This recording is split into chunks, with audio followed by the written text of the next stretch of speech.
এর সাথে বাস্তবের কোনো সম্পর্ক নেই। দয়া করে কেউ পার্সোনাল নেবেন না। এটি পুরোটাই এন্টারটেইনমেন্টের জন্য বানানো হয়েছে। বাচ্চারা ভিডিওটা দেখবে না কিন্তু। জানিস তো আমি আর বেশি দিন বাঁচবো না। রাতে রাতে আমার কেমন যেন বুকে ব্যথা করে। কেন, কি অসুবিধা হয় কর্তাবাবু আপনার? আরে জানি না রে কি হয়েছে। আরে তুই আমার কোথাতে নিয়ে আসলি? পায়ে তো কাদা লেগে গেল রে। কেন কর্তাবাবু, এটা তো খুব শর্ট রাস্তা। শর্ট রাস্তা, পায়ে কাদা লেগে গেল। আরে এটা কে রে? কর্তাবাবু, এ তো আমাদের মনোর মেয়ে টগর। সেই মাল রে। আমাকে এতদিন বলিসনি কেন? হ্যাঁ, তোদের যে খাইয়ে খাইয়ে আমার ট্যাঙ্কি বুঝাই করছি। এই ট্যাঙ্কি পরিষ্কার করতে তো আমার পৌরসভায় খবর দিতে হবে। হ্যাঁ, এত সুন্দর মাল আমার গ্রামে তৈরি হচ্ছে, একটু বলবি না?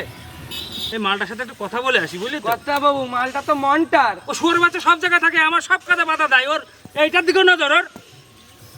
এই ওর শরীরে মধু হচ্ছে, আমি তো তোর সাথে কথা বলে আসি, ঠিক আছে? মধু না কর্তাবাবু, ওটা ঘা। আমার শরীরে ভম্বলের মতন গন্ধ বের, ওর কাছে যেও না কর্তাবাবু, বারবার বলছি তোমার। একটু কথা কম বল, একটু দেখে আসি মালটা কেমন। আরে টগর, তুই এই রোদের ভিতরে কাজ করছিস কেন রে? কি করবো বলো, আমি তো মাঠে জন দিয়ে খাই।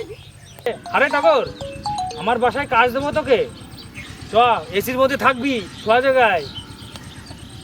ঢ্যাম নাচিতে বড় পুরো বয়সে ফ্যামিলিতে উঠেছে তোমার। ভেবে দেখ, আমি তোকে কাজ দেবো, এই রোদের ভিতরে কাজ করে গতরটা তো নষ্ট করে ফেললি রে। ঢ্যাম নাচিতে বড়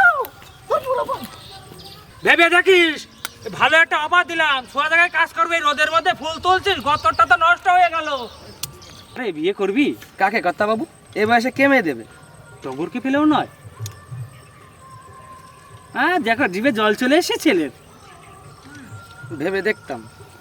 আর আমি একটু মাঝে মধ্যে যাবো। বন্দুকটা আমার ঘাড়ে রাখলে কর্তাবাবু?